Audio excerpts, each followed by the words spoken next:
professional brand. So we're calling this branding on purpose, because around purpose, because my agency, first and foremost, is called Prosper for Purpose. But more importantly, purpose is your biggest brand differentiator. When you think about why you started and the impact that you want your business to be able to create on the world and the people that you serve, most of us are pretty in tune with what that is. However, we don't really articulate it for a variety of reasons. We think, well, no one will care why I started. It's not important. That's my internal motivation. But that's not actually true. So I'm going to run through all the pillars of building your brand quickly, but I want to spend a little bit more time on purpose. So what I'm talking about today are the foundations for your brand. So when I started Prosper for Purpose in 2013, we were positioned more as a public relations agency, and people came to us for that. No one knows about me. I'm so great. I'm doing this wonderful thing for the world, not in a cocky way, but just people were so excited about what they wanted to do. And they would tell me all about their business, and they would always tell me why they started, why they wanted to do it. And then I would look at their website and their sales materials and all the things, and it wasn't anywhere. Worse than that, they would tell different iterations and use different words in how they spoke about the company versus how they wrote about it. And usually it was other people doing the writing. So what they said differed from the website, differed from social media, differed from marketing materials. So that is a very common problem, but it is something that we can solve. So we have to step back from being in our business and just reacting like, oh, I haven't posted on social media this week, to getting really clear about why we started. So most of you know about vision and mission and values. So purpose is most closely tied to your vision. Purpose is why you started, right? It has to be bigger than you. You may have a personal passion. That's not the same as your purpose. So my personal passion is writing, but my purpose is to use communications to create a better world. I help change makers create the stories that are going to change hearts and minds and create impact, whether social impact, helping more women be self-sufficient, or environmental impact. So that kind of work. So I want you to think about what your passion was that led you to your purpose, and start articulating your purpose, even writing it down. So hopefully you all have paper and pen. If you're taking notes on a computer, that's fine. But I'm a big believer in handwritten notes. So think about that. What is your purpose? What was the passion that led you? And what is the purpose of your business? What are you trying to achieve, right? And then your mission is related to how you do that, what you do on a daily basis.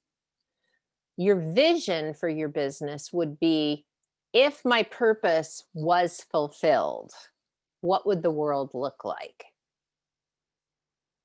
I want to say that again because it's so powerful. So your purpose is what you believe you were kind of put on the planet to do through your business, and your vision is what the world would look like if you could fulfill your purpose. Now, most of us, unfortunately, will never fulfill our purpose unless it's specifically measurable. Like, I want to impact 500 women by doing whatever. That's a measurable purpose.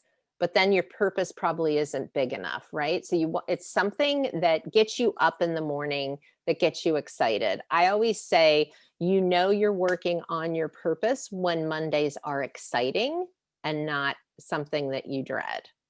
So I even do Monday, instead of Friday posts, I do Monday posts. Like, this is what it's like to wake up and be in touch with your purpose.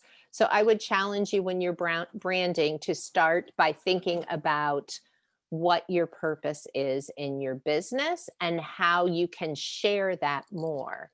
So I talk about sharing your purpose. So as Yolanda mentioned, this is a workshop that I conduct where I spend an hour a day, and purpose would be the first hour. So purpose is a big part of that. And then when you have your purpose, you also want to think about how you share how you're fulfilling that. So you might say, if it's even website copy, you might say to equip and empower women to invest in their own futures. Let's say it's something like that. And then how you do that would be the next description, which would be related to your mission. And then from there, I'm going to encourage you to identify your values so that you get more structure around your purpose.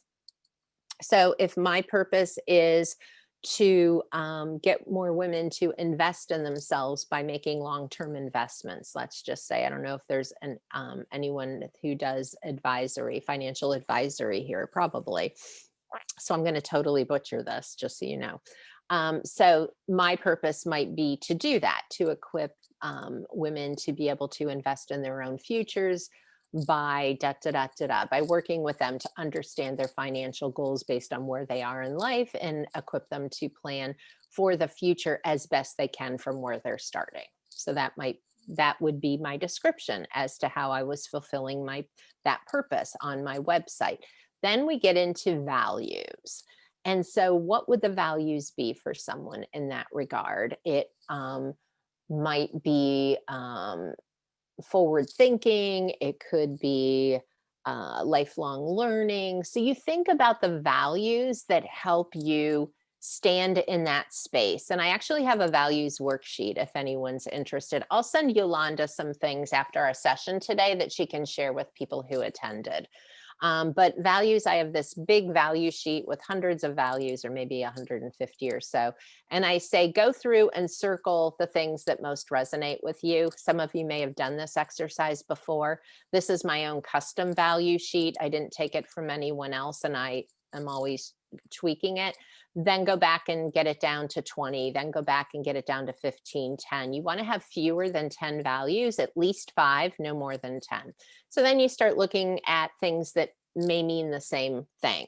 So empowerment, self-starting, there might be, synonyms for things, but no two words mean exactly the same thing. So really looking at similar words, putting them together and saying, which one is it? Which one is actually a core value? And then what I tell people to do is, when you're hiring, hire to your values. Culture fits are much more important than skill fits, in my opinion. I have found that to be true in the 8 years that I've been in business. I found that to be true in the companies that I worked for before, that I hired for. You can teach most people most things. Sure, you need to have a degree, you need to have certain things, but I will take the culture fit over the person with more experience every day of the week. And a great way to do that is to interview to your values. So our first value at my company is people, because if you're not working with the right people, nothing else matters. So I share that with someone, and I would say, give me an example of a time where you were working with people that you had issues with, whether professional or you just personally rubbed each other the wrong way, and how you handled it. And so that's a good question based on my value to see how they would fit in our culture, because we do, like everyone, get difficult clients. And it's not always that the client is a bad person. But there's just so many things. I won't even go down that road, but there's lots of things that come up where maybe there's personality clicks or there's something there. And how do you navigate that? How do you decide ultimately if that's someone you need to release to someone else, or someone that maybe you need to bring a different person in from your team to work with? So that's another thing. So if you guys are if you have questions, write them down as we go. Like I said, I'm trying to condense each day into less than 10 minutes. So that's going to be a challenge on my part. So that's really the value piece, understanding what you exist to do, how you're doing it, what you stand for, right? The next pillar is love. I call it love your person. So it's really understanding who you're serving and getting to know the things that are most important to know about them, like you would if you made a friend that you felt like was the person you were always meant to be best friends with. And you're like, oh my gosh, I met this woman. We clicked on so many levels. I feel like we would be such good friends. We were finishing each other's sentences. What do you need to know about her? Right? What would it be you need to know about her? So a lot of times it's, what do they do for a living? Is it aligned with their purpose? What do you feel you were put here to do? What were your passions growing up? What does that look like now? Are they stuck in a job that they hate? Um, you know, um, what are the questions that are relevant for you to be asking? So we go into a lot of those things. A lot of times from a business perspective, it's what age range is your ideal customer in? Maybe you're serving someone who is working from home, and they have kids. Maybe they have small children. So they're a stay at home mom who has a side hustle with kids, two children under 10. Versus me, I work with probably more than half of the women that I coach in my program are have teenagers or are even almost empty nesters. And so their kids are older, they feel like they've freed up some brain space, and have more time to invest. So knowing those things, what are their day-to-day lives like? Are they, on the other hand, are they supporting their spouse? Are they supporting other family members? What is their pressure like? What keeps them awake at night? We've all heard that. What are they looking for? What are the things that are missing? Is it time management? Is it investing? Is it thinking about the future? Is it managing all the things? What do you need to know about that person? And the only way to really to get to that point where you really do know them is to really act like you're falling in love with that person. Not like in the way that you feel about your spouse or your partner, but like you feel about a best friend. Like I'm using the term in love, but we all know what that means. Like you love your friends. There's certain friends that you just love. They're like the family you chose for yourself. So what does that look like? That's just really important. And here's why. I'm talking really fast. I can tell I'm talking really fast. Sorry. Um, when you market, when you position yourself, you are talking or writing to just that person. Now, that person may be an amalgamation of different people that you've compiled and made up the persona, in which case I would say, name that person. If you're like, well, it's a little bit of this, it's a little bit of that, see where the overlaps are, create that persona, give that person a name, go look on Google Images, find a face. And when you are writing or going live or whatever you do to market to your prospects, be talking to that person. Now, what that does is that differentiates you enough to strongly attract the audience that you're going after, but you will still attract people that are slightly outside that realm. So there are people that they're really coaching people with children who are still growing up. So they talk a lot about being a good role model, things like that. But there's also women who are following them whose kids are already grown. That doesn't pertain to. So they're not worried with that piece of it, but they're really focused on the key message. When you try to appeal to everyone, because everyone needs financial investment, right? Maybe you specialize in women and you think that's niche enough. It's not. You can serve any woman that walks in your door, but who's your ideal customer? You've got to be obsessed with your ideal customer. So there's a story about somebody going out to present a couple new products to a store. And they were like, well, we really think this would be a good fit. And it was a major department chain, da da da da da. And the people would look at each other and like, I don't think Sue would like that. And then a little while later, they present something else and they're like, yeah, I think Sue, that we might want to present that.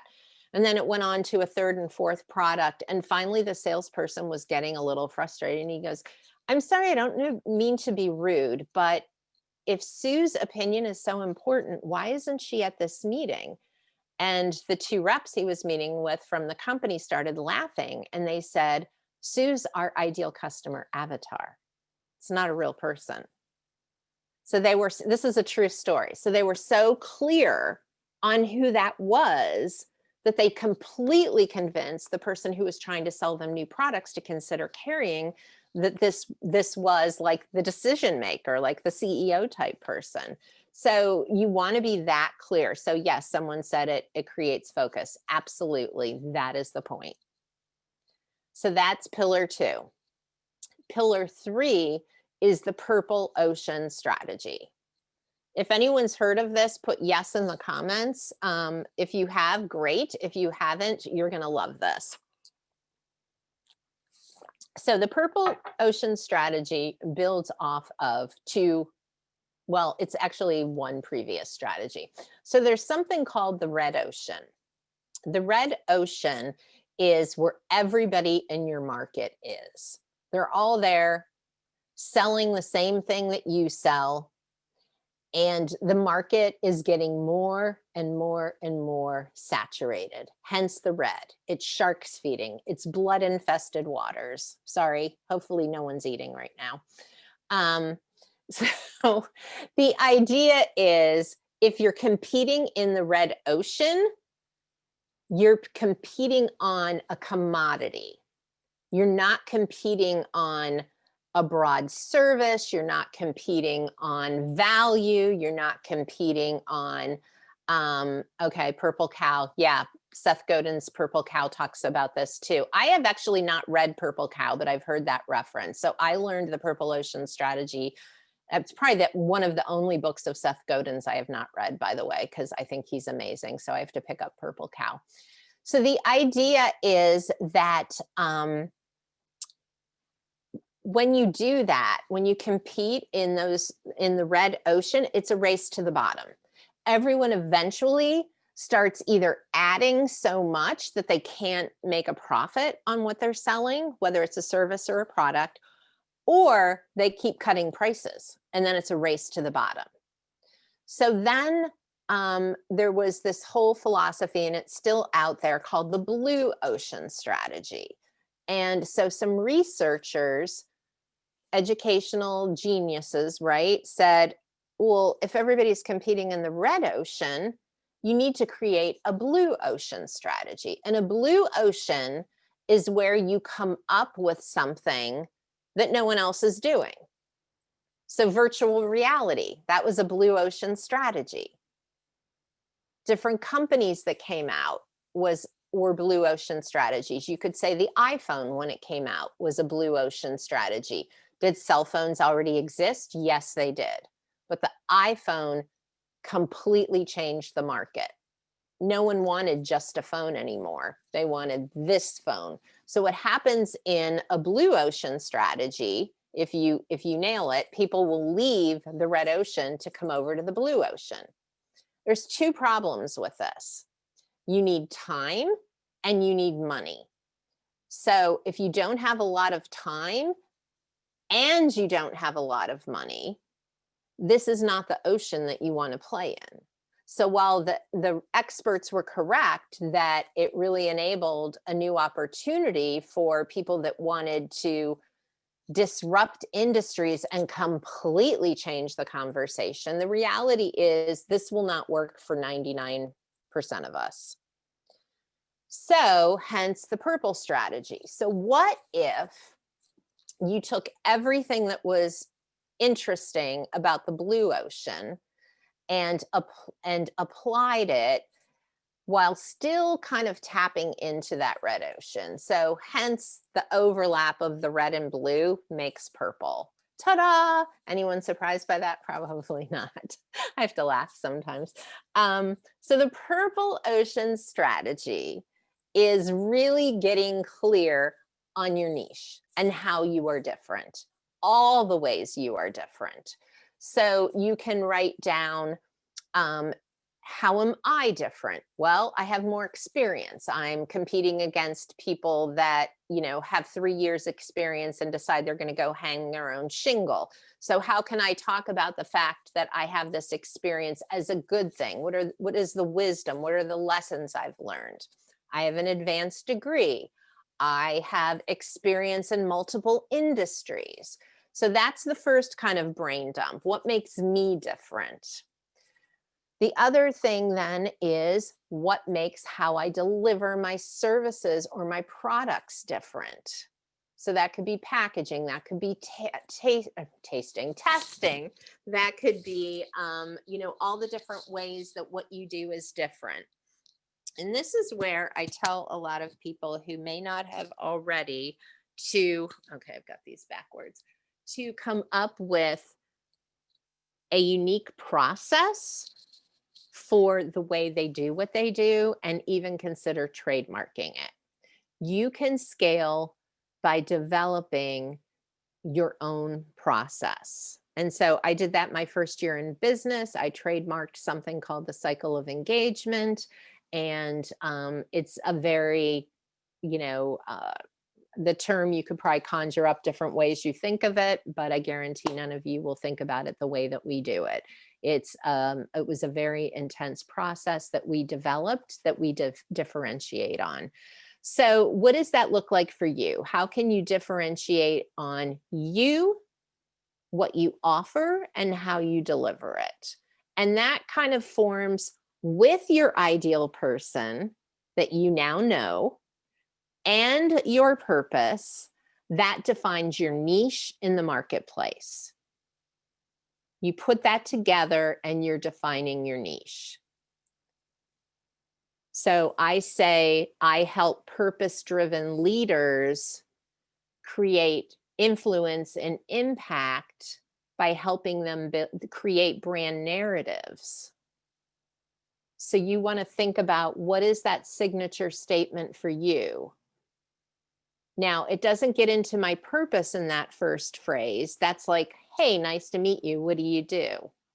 And I say it differently every time, a little bit. I don't really believe in elevator pitches per se, but I do believe you have to have a quick way to introduce yourself. But it's also really helpful to know who you're talking to. So again, you have your very specific ideal customer, and you're preparing what you're going to say to her or him or them or whomever. Is that making sense so far? Okay, so the next pillar, and we're just going to assume, because again, I just did an hour in like 7 minutes, but the next pillar is creating your signature story. So I call it story selling your offer. So if you were taking the workshop from me, which is free, so if anyone's ever interested, I'm going to do it again in December. I do it like every 8 weeks. Story selling your signature offer. What does that look like? So when children ask me what I do for a living, a long time ago, I came up with the idea to tell them I'm a storyteller. And they're like, oh, that's so cool. And I can tell a story like that to a kid anyway. But what I would say is, no, people hire me, they pay me money to tell their stories. And, if you're a kid and you love books, they're like, that's a job? They think that's really, really cool. So you want to find that way to be able to tell a child what you do so that you can simplify it for yourself so that then you can come back and build your brand positioning statement. Does that make sense? You've got to get super simple and then layer in how complex it needs to be. So you might tell it differently at a cocktail party or a session like this when you're speaking with women. So if I were going to,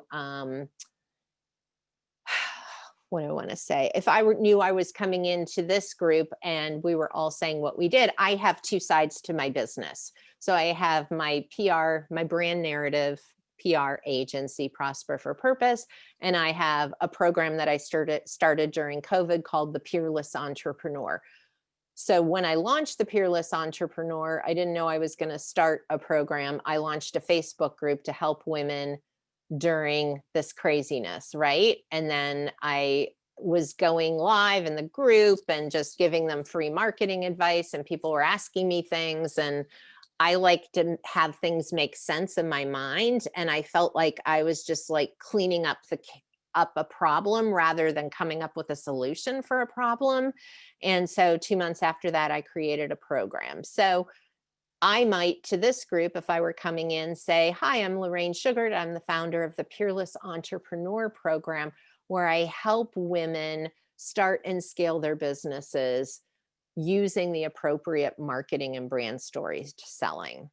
And I know it works because I did it for myself and launched a multi-six-figure business my first year in business. So that you want to think about what that is for you. So the last part of it is the story selling piece. And that's where I get into how you write and present yourself to the world. So I'm a big believer that everyone needs to have an origin story. And you need to have an origin story about your business. How did your business start? And that may be the same as your origin story, and it may not. And I don't know that I have the time to go into all the reasons why it may or may not, but if your name is on your business, your origin story is your business origin story. So that makes it super easy.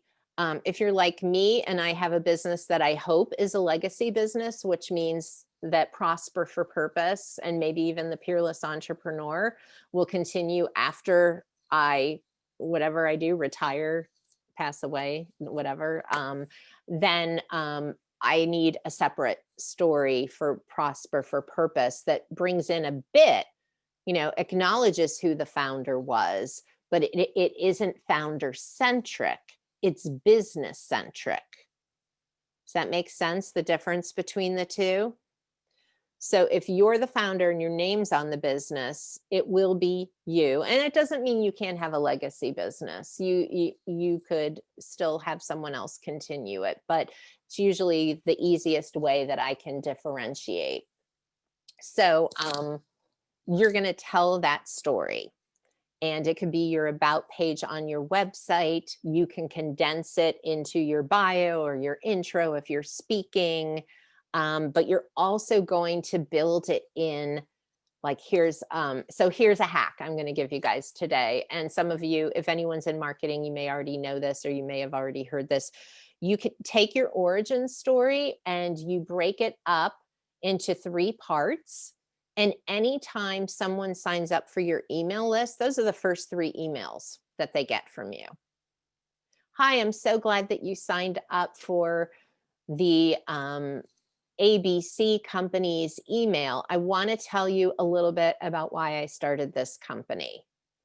And, when I was a little girl, I loved to and I went to college for this. And for years, I worked in other businesses and decided that it was time to go out on my own. If you want to know the aha moment that led to that, stay tuned for tomorrow's emails. Oh, and by the way, in the beginning, you say, "Hi, Jane, thanks for signing up for my email list. Over the next 3 days, you will be receiving a daily email from me so that you can get to know me better." At any time, you can reply to these emails and tell me what you're thinking or a little bit about you as well. After the first 3 days, you'll receive emails from me once a week. Sound good? Let's dig in. So you want to let people know what you're going to do, and then you want to do it. So again, you're going to add a little intro and extra to each of those 3 emails, but it's a great email hack. It's a great way to build what is most important in marketing, which is the know, like, and trust factor. And you're going to help people get to know you. You're going to give them value in advance, which is like a whole different topic, but you guys know, like, you show up and give value. If you come to my free training, I'm going to pour my heart out for 4 hours before I tell you how you can continue working with me. And I'm not going to sell you, it's an invitation. If you're not interested, that's fine. I have people in my group who have gone through the workshop 3 times because it's a lot the first time, right? Especially if you don't really have any background in marketing. So, I'm trying to think what else I need to say. I think that's pretty good. So I'm happy to take questions. I think I may have talked a little bit longer than I was supposed to, Yolanda. So I apologize. But if there are questions, and I will put my email in the group if that's okay. If anyone is interested in signing up for the next workshop, I'll let you know when that's live. And again, it is free, so no commitment. But now you know, on day 4, I will tell you how you can continue to work with me if you so choose.